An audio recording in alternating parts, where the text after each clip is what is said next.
The bet was made after a few glasses of whiskey. It was a big bet, made after our protagonist was asked to give his opinion on the attractiveness of various female colleagues. Thumbs up, thumbs down. There was no obvious lung girl in the office behavior, but there were flirts with lush breasts, long legs, and short skirts. There were several disagreements. Voices were raised in alcohol disputes. But there was a consensus on one issue. Young Susan, a new girl in the production, was perfectly attractive, but no one present could imagine that she would betray her husband. The ring on her finger, the gold cross on her neck, the simple clothes served as a wall, blocking the male gaze, preventing a male approach. Our main character was a famous Romeo among his friends. Women found him interesting. His comrades found his exploits both fascinating to retell and exasperating. It was too easy for him. The description of the Saturday nightclub on Mondays contrasted with their own marital tedium, or worse, their failures and rejections. While they eagerly crowded around his computer to look at the Facebook page of his latest conquest, asking about the size of her breasts, they also felt the bitterness of their envy. The challenge came from Darren, the most married and most resentful of the drinkers. "I bet you can't sleep with Susan." "What are we betting on?" answered our main character. "What do you want?" "An evening alone with your wife." It should be noted here that our protagonist was not particularly attracted to Darren's wife, but he suspected that Darren suffered from certain illusions about how married he really was. He would enjoy cheating on his colleague. Darren, we also note, was angry at the self-confidence of our interesting man. However, Darren was proud of his calculating mind. There was little chance that Susan, the puritanical Christian in the office, would succumb to a sordid affair, and even if she did, he was sure that his wife, having only a superficial interest in sex, was unlikely to allow herself to be seduced. Two probabilities multiplied together constituted a sure bet in Darren's opinion. They agreed that letters and photographs would serve as evidence. They solemnly shook hands and invited their comrades to be witnesses. The whiskey brought out the usually hidden ancient need to rise above another person. So the bet was made, the die was cast, the future was planned. Meanwhile, Susan sat alone on the couch in her tidy home, watching a series on Netflix and playing a game on her iPad. Her husband was an accountant, although he always introduced himself as an accountant economist. He was working on a spreadsheet in a tiny office at the back of the house. He kept this office in order, every paper clip, pen and file had its place. The only sign of disarray was the locked bottom drawer in which he kept his grandfather's World War II pistol and a few mementos of a life he had only half lived. A wife is a curious creature, but Susan's husband, like most men of his type, was devoid of curiosity. Our protagonist, on the other hand, was a man of curiosity and knew that beneath the surface of every wife lies a woman, the most unpredictable of God's creatures. A woman gets married to resolve the issue. Susan's question was, "Will I always be alone?" Marriage answered this question in the negative. She found someone who could not and would not reject her. And she was right, the accountant was as dedicated to his obligations as he was to balancing the books. The problem, however, as many wives have discovered, is that once the issue is resolved, there is room for a new issue. To succeed in his quest, our protagonist had to find the woman hidden under the guise of his wife and become the answer to her new question. The following Monday morning, Susan sat at her desk in a noisy production hall, immersed in her computer screen, typing quickly, editing awkward texts from her co-workers. Our protagonist noticed her indifference to his presence in the room. She barely glanced in his direction. He was wise enough to realize that his usual opening ploy, sitting on the edge of the table and offering distracting chatter, wouldn't work with Susan. He knew that in her eyes he was a man without substance, a flirt, someone looking for an opportunity to get laid. His reputation, although often an advantage, was now a distinct handicap. He needed a new strategy. The next day he sent Susan a letter asking for a favor. He used a businesslike tone, but indicated that the matter involved something that required confidentiality. Susan's answer was brief, also businesslike, but betrayed her curiosity. They met in the corridor near the elevators. Our protagonist explained that he was writing a proposal for a charity project and needed help editing it. He explained that his charity work is a private matter that his colleagues do not know about, and he wants to keep it that way. Of course, Susan said, glad that his request was so innocent, given his reputation as a ladies' man. I just heard such good things about your work and thought you would keep my secret. Susan tucked the manila folder under her arm and returned to her desk. That evening, she laid out sheets of paper on the kitchen table and began editing the pages our protagonist had accidentally downloaded earlier that day, checking only that they were poorly written, but not too badly written. Her mind drifted away from the task at hand, trying to reconcile a man with a reputation as a ladies' man and a man who proposed charitable projects to help needy children in the most remote corners of Africa. She concluded that office rumors are toxic and that people are too quick to judge. She shared her new knowledge with her husband, who muttered his agreement before returning to his long story. But something was bothering her, something she couldn't fully comprehend. The thing was, he had a reputation as a ladies' man, and she was a woman, and yet she didn't notice any interest from him other than her editing skills. Suddenly, she remembered the time when she looked with envy at beautiful girls, at girls who were desired, at girls who were owned. She remembered her teenage nights when she cried, tormented by her flat breasts, but this soon gave way to a more romantic quest to find love, a less dirty solution to the problem of her self-esteem. If she wasn't the girl who gets taken, she will be the girl who finds love. So love became the answer to her question, will I be lonely? But now that this fear of loneliness had been resolved, her teenage fear, the fear of being unwanted, arose again. Perhaps, after all, she thought I was unattractive, not rated in the league of available girls. Whereas before her scruffy, bespectacled, flat-chested self was invisible to the boys, now her demure, bespectacled, married self was invisible even to the office ladies' man. All she wanted was for him to notice her, to see her as a woman. Nothing more. Besides, as she told herself as she adjusted her sweater tighter than usual over her knee-high skirt, he was actually a good person. She waited anxiously all day for a response to her letter, informing him that the editing work was complete and that she was ready to discuss the changes with him. 10 minutes before the end of the working day, his answer came, and 15 minutes later, she was already looking on her phone for the bar he suggested for a meeting. It was a dark, masculine place with wood-paneled walls and rich red upholstery. It took her a moment to adjust to the light before she saw him, relaxed and already with a drink in his hand. He looked her over from head to toe, noticing her new, more revealing forms. He smiled with approval as she sat down.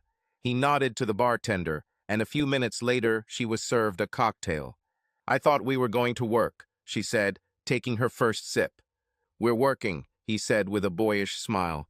She suddenly felt deceived, used by the office ladies' man. That's not why I came here. For what? I'm married, happily married. I see, he said, nodding towards her left hand. But actually, I'm here for a charity benefit, and well, I thought I'd thank you by buying you a drink. Nothing more. But this is the place, she said. It feels like a meeting. He laughed. Well, you're right, I guess. It's a meeting. Of sorts. I used to bring my dates here because it's secluded. I need to be careful with this too, he said, pointing to the stack of papers Susan had taken from her bag onto the leather table. I need to save my reputation, he laughed again, that same charming, boyish smile. Susan felt both relieved and angry at his conversation. He did not manipulate her into an unwanted encounter, but he again thought of her as a wife and not as a woman. Her new question now became urgent. Am I desirable? What if the office lady's man, even in such a place, with cocktails in his hands, does not see a woman in her, does not see her attractiveness? Our main character noticed the blush on her cheeks and neck. He leaned closer and spoke quietly enough that Susan had to put down her drink and lean in too. I know what people in the office are saying about me. And to be honest, I haven't always been, let's say, a good boy. But I'm trying to change, I really am. I understand the need to change. I can't live jumping from one woman to another. I got involved in charity work so I could start thinking about other people and not just myself. These changes are not easy. Old habits are difficult to overcome, even when you came in. What? She asked, lowering her voice to a whisper. I don't know. It was just a habit of, sizing you up. Oh, I didn't notice, she lied, blushing nonetheless. Our protagonist smiled to himself, leaned back, and said with a deep sigh, Shall we start editing? That night she lied to her husband. It seemed to her an innocent lie. He wasn't interested in her story about helping the office lady's man the first time, and so, she reasoned, why bother him the second time? To her surprise, her husband actually asked about it a few days later, but then the lie had already been told, and a new lie had to be told to protect the first. All wives lie, of course. However, there is a scale of lies, and Susan knew, without needing to explain, that her lies were on the high end of marital deception. She also found that even a lie that made the heart beat faster, the moment it was told became comfortable after a few days and required very little further attention. Days passed, and despite her sincere checks of her mail, his name refused to appear. She became distracted, nervous, and irritable. Was she really that unattractive, that uninteresting? All she wanted was for him to make a move, to express desire for her, anything, even something rough. An intimate photograph would be sufficient. Then, she told herself, she would know. And then she could calm down again, resume her married existence. She was angry with him, rehearsing the refusal of his advances, anticipating the disappointment in his eyes. Meanwhile, our protagonist was calculating the interval between the cocktail and the next contact. Usually, he relied on instinct, because his usual conquests were as familiar to him as prey to a predator. Their every move was predictable in advance. With Susan, he felt much less confident. He noticed the blush on her cheeks and neck as he complimented her appearance, and it gave him a bit of confidence. The cross on her neck, nestled comfortably in the jugular notch, symbolized her inaccessibility. His instinct told him to wait, and wait a little longer. Susan collapsed onto the marital bed. It was Sunday, and the only sound was the golf TV channel downstairs. A few years ago, she happily gave up trying to enjoy her husband's sports hobbies. He didn't seem to care. In the dim light of an early spring day, her thoughts returned to her dilemma. More than a week has passed since the fateful meeting.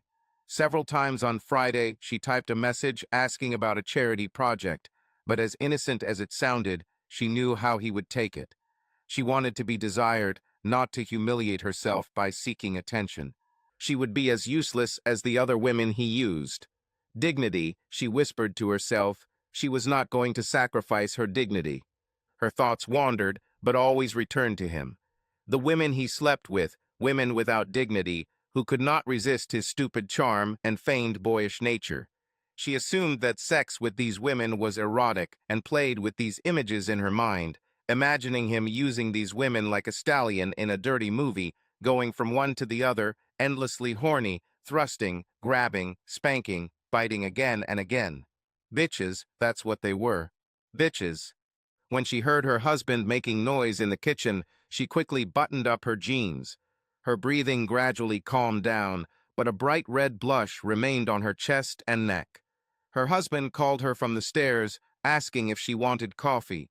She was irritated by this question, this intrusion, this assumption of a quiet home life. She irritably answered in the negative. Our main character is tired of the question, "Are you all ready?"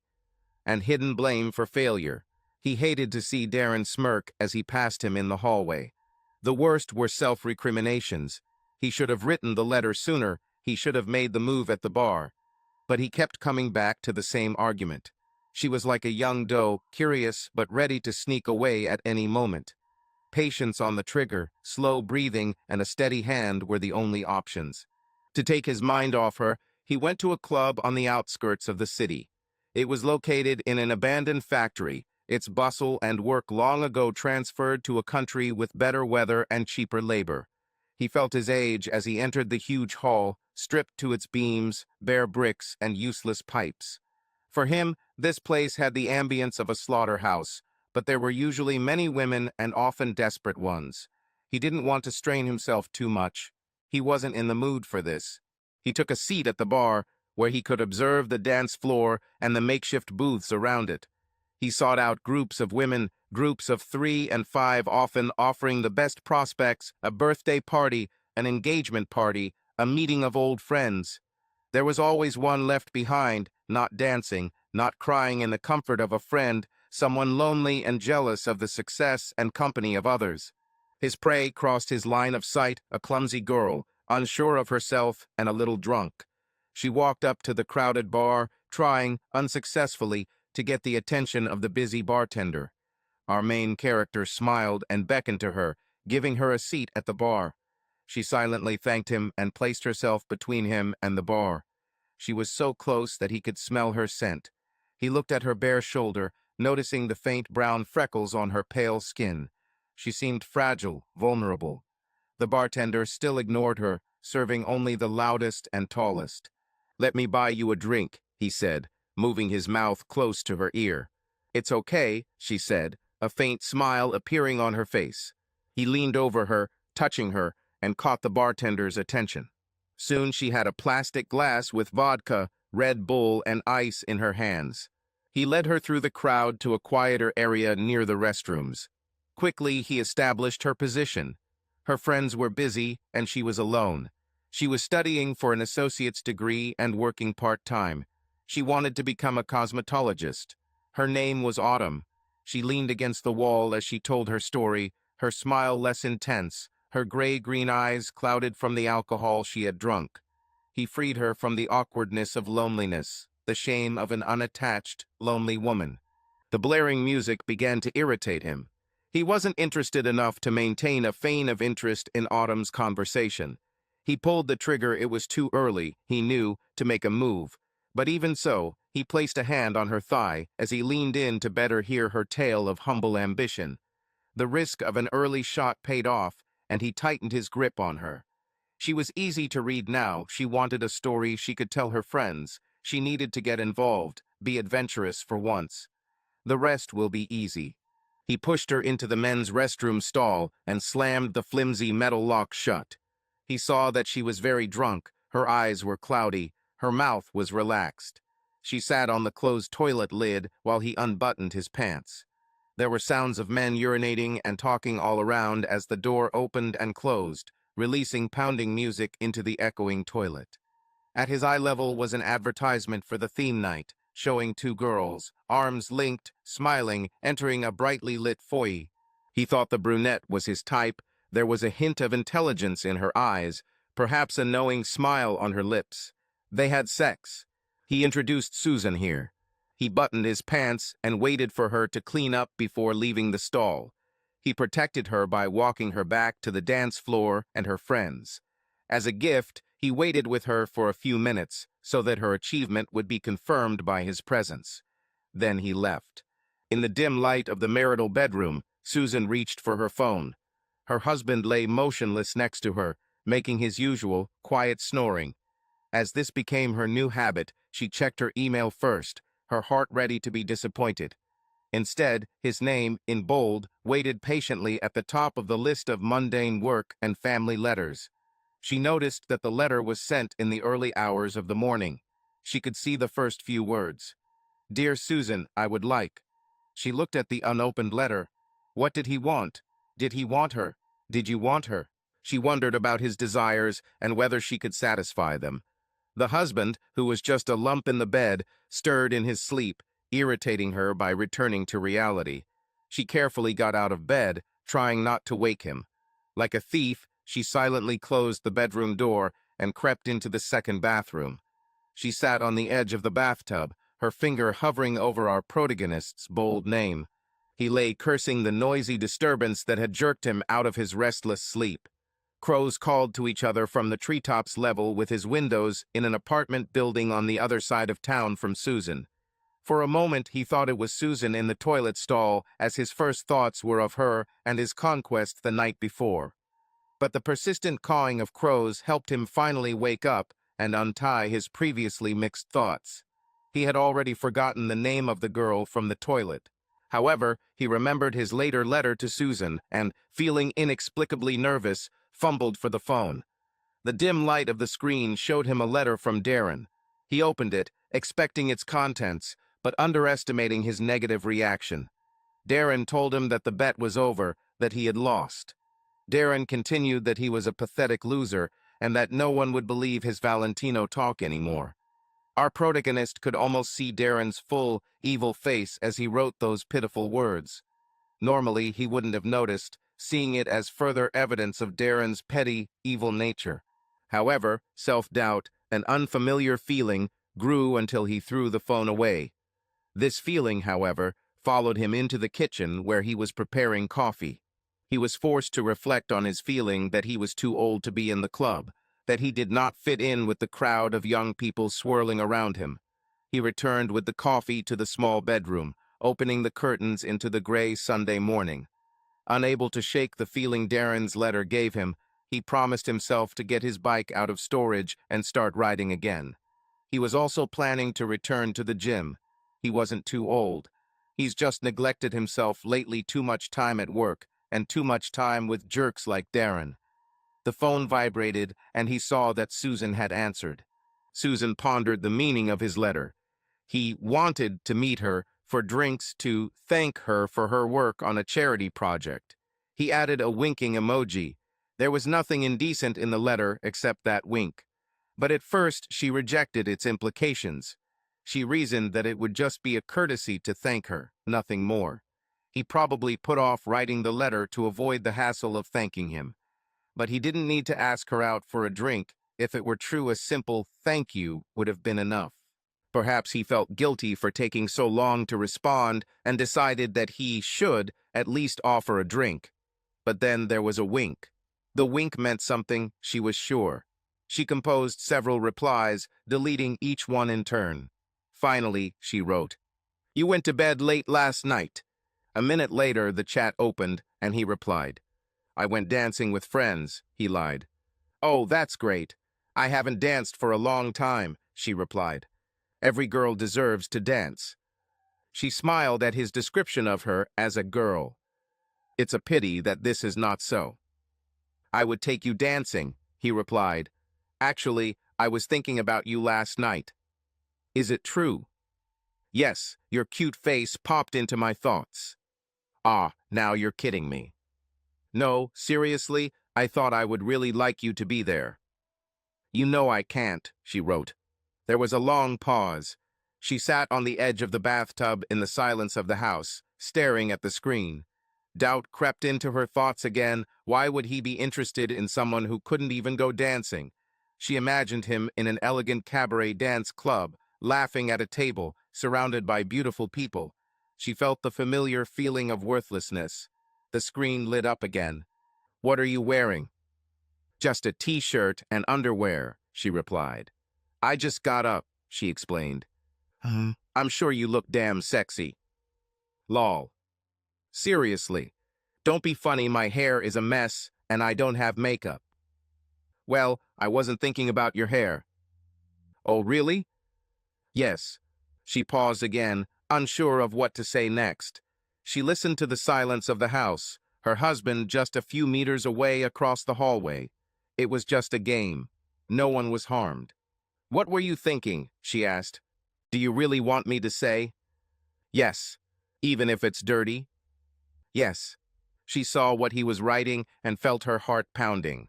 Her hand reached for the gold crucifix on a chain. "That you are completely fit for sex and that a new thing has appeared."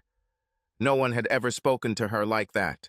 She was shocked and at the same time felt a pleasant warmth spreading across her skin. She whispered the word sexable to herself. The next message from our protagonist lit up on her screen. "This was before I got involved in charity work, of course." She smiled. "I don't judge you," she wrote. "I love that you are such a good person, and at the same time someone who appreciates women sexually." She hit send and immediately felt embarrassed by how awkward her message sounded. There was a long pause. "Send me a photo." "Why?" "Because I'm thinking about you, about how hot you are, how attractive you are in your t-shirt and panties. I'll delete it right away, I promise." The first photo she sent showed Susan's reflection in the bathroom mirror, smiling, her hair tousled, one hand pulling her t-shirt up to cover her panties. "Oh God. Damn, you're so sexy. Another one has arrived. I do not have to." The next photo showed her standing with her back to the mirror, curled up, smiling, coquettishly bent over, exposing her ass, tightly clad in blue cotton panties, and the length of her snow-white, firm thighs. They exchanged a few messages before Susan agreed to take off her panties and t-shirt and sit on the edge of the bathtub. A sudden noise from the bedroom interrupted their chat. Susan hurriedly put on her clothes when she heard her husband calling her name, asking where she was. "I'm in the bathroom," she replied. She heard him stop at the door. "Why are you in the guest bathroom?" Susan's chest flared with rage. "I'm in the damn bathroom. What do you think people do in the bathroom? Why are you asking such stupid questions?" "Sorry," her husband muttered as he slowly walked down the stairs. A few minutes later, she heard the familiar sounds of breakfast being prepared. The last thing she wanted was her husband's kindness, but reluctantly, she pulled on some sweatpants and joined him in the kitchen. She rejected his attempts to start a conversation, and they ate in silence. While Susan was eating breakfast, our protagonist downloaded photographs onto his computer and attached them to a letter addressed to Darren. This should have wiped the smirk off his fat face and reminded him that it was a bad idea to speak ill of our protagonist, and especially bad to bet against his ability to seduce. For the first time in several days, he felt good. He still had that same gift. Whores in the club, available in the office, he could do everything. He allowed himself the luxury of reminding Darren of the terms of the bet. Now that he was sure the prize was close, he told Darren how much he was looking forward to taking advantage of his wife. Susan was furious and frustrated when her husband rattled dishes in the kitchen while cleaning up after breakfast. "I'm going to yoga," she announced, standing up and quickly leaving the room. 10 minutes later, dressed in her yoga suit, with a mat and a bottle of water in the back seat, she was driving aimlessly around her neighborhood. Once she parked, she took a deep breath and typed a plaintive hello on her phone. Soon she was nervously steering the car through the streets of the city center, anxiously checking her path on Google Maps. The large brown brick houses looked ominous and alien to her suburban eyes. The autumn wind blew leaves and sometimes debris along the sidewalk. Susan felt out of place, her anger at her husband and disappointment in herself gradually dissipating as the cold seeped into her parked and now silent car. Why shouldn't she visit a colleague? Why does she have to explain her actions? Why must her whereabouts always be known? Why is her husband making her a prisoner? Can't she do something for herself for once? Dusty concrete steps of a brick house and a building with a hint of abandonment. Susan found the bell with our protagonist's name on it, her finger pausing for a moment before pressing the button. The sound of the bell made our protagonist jump as he stood on a chair, setting up the computer so that he could shoot a video in the bedroom. The angle wasn't ideal, but placing the computer high on a shelf did the best job of hiding it unless Susan started exploring the room. He stuck a small piece of tape over the indicator light. Even if she notices the computer, it will be easy to explain. That's not to say our protagonist didn't have some hesitation when setting his trap for Susan. In fact, he was thinking about not recording it at all and letting Darren win. He knew the recording setup was wrong, but he also convinced himself that Susan would not be harmed, since she would never know. And besides, Susan made her own choices. He didn't force her to do anything. This internal moral debate was abruptly interrupted by the certainty that Darren would never leave him alone unless he succeeded with Susan. The cost of failure would be great. However, on the other side of the moral argument, there was something about Susan that fascinated him. She was just like the others, of course, just not the type he was used to. There was something about her that attracted him. Perhaps it was her sincerity, her integrity, which could instantly crumble into a flash of playful, conspiratorial laughter. Her tendency to blush, which betrayed a hidden, intriguing inner life. And now her body, so recently roughly exposed, demonstrated need and promised pleasure. A slight pang of shame at the mess in his apartment was soon replaced by pleasure as he followed Susan down the apartment's narrow hallway. Her ass was perfectly molded by the fabric of her yoga pants as she moved toward the kitchen. He remembered her shy smile as she stood awkwardly at his door, and he connected the two moments, ass and smile, in a rush of anticipation of pleasure. Yes, it was wrong to put her in such a trap, but how well he played this difficult hand, and how sweet his victory would be. Susan felt as if she had crossed a border into a foreign country. It was both disturbing and exciting. She was sitting on a hard wooden chair near the kitchen window overlooking the street. She noticed a sink full of dishes and a trash can overflowing with pizza boxes. She fought the urge to clean up the mess and put everything in order. They tried several times to start a conversation, but each time it died down and the silence grew longer. Susan kept coming back to the idea that nothing had happened yet, and she could easily return to her car and continue with her old life. It would be her secret. The thought that something could happen would keep her going in the years to come. He offered her a drink, and she asked for a glass of water. He led her into the living room, assuring her that she would be more comfortable there. Her eyes landed on his bookshelf, filled with novels, and she moved closer to read the titles. He liked how she suddenly got carried away and forgot about his presence for a moment. He also realized that she was the first person who showed interest in his books. Susan pulled out a book and asked what it was about. He quickly explained the contents of the novel Dangerous Liaisons, after which she returned the book to its place. She stood up on her toes to see the top shelf and, turning her back to him, asked, "Did you like the photos I sent this morning?"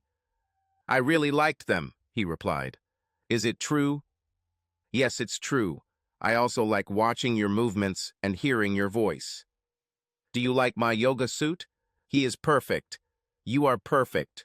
Susan turned and walked towards his outstretched hand. He pulled her towards him. He felt the warmth of her body, and she almost collapsed into his arms. Her eyes were raised, her lips were slightly parted, and her eyes were shining. "Our secret?" she asked. "Of course," he lied. "Certainly. I've never done this before." I know, I know." She whispered his name and, looking into his eyes, said, "I want you to have sex with me. I want you to do everything you do with them. All, make it dirty." He smiled and pointed her towards the bedroom. "Wait for me there while I get the drinks ready," he ordered. That evening, Darren sat alone on his couch, empty Bud Light cans littering the table in front of him. The Patriots game was slowly approaching its inevitable conclusion. His wife was chatting on the phone with her sister in the kitchen. A letter appeared on his phone with an archive attached. The subject line of the email read, "Now you bastard, I'll take care of your wife." Soon, behind the closed door of his home office, Darren pressed play and our protagonist's bedroom appeared on the screen. He fast-forwarded the video until he saw Susan enter the room.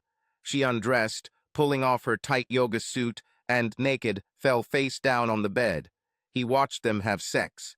Our protagonist received Darren's reply to his letter while sitting at the kitchen table and listening to the autumn rain dripping through the drainpipe outside the window.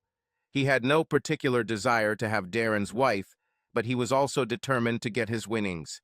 He was sure that winning her would be as simple as an invitation via text message. The summer before, at a barbecue at Darren's house, he suddenly found himself looking at her sitting on a lawn chair, chatting with a neighbor. Her short, tight denim skirt was lifted just enough to show off her inner thighs. He realized that he was caught. His lustful gaze was noticed by Darren's wife. He found her phone number and quickly, lazily composed a text message. Darren's revenge was swift after his wife casually mentioned that she was having a hen party on Wednesday and that he didn't have to wait for her. It took Google a split second to find and display Susan's husband's work email address. It took longer to load the large video file, but soon a sent message appeared. He leaned back, waiting for the sweet feeling of revenge to soothe the throbbing vein in his neck. Instead, his anger found a new target, his wife. She's no better than Susan, the same bitch in disguise. No one can humiliate Darren and go unpunished. Suddenly and unexpectedly, he felt that it was better to destroy everything than to live with this feeling of complete humiliation. The time horizon had narrowed so that he could not see or imagine the consequences of his actions as he rummaged through the garage in search of a suitable tool. Our main character stepped out of the shower and took a moment to evaluate himself in the bathroom mirror. Not too bad, he thought, still feeling the excitement of his day's conquest. As he dried himself with a towel, his phone vibrated, signaling a message. The message from Susan simply read, "What have you done?" It took a minute to fully understand the scale of the disaster. In the simple language of the text, Darren revealed his betrayal. The accountant was on the way. Our protagonist's address was deduced from the crying Susan. "He has a gun," was the last message our protagonist received before he took up position behind the unlocked front door, baseball bat in hand. Subscribe to our channel so that your love doesn't cheat on you, and go ahead and listen to the next story, because this story is nothing compared to the next one. If you're under 18, don't even think click to the next one.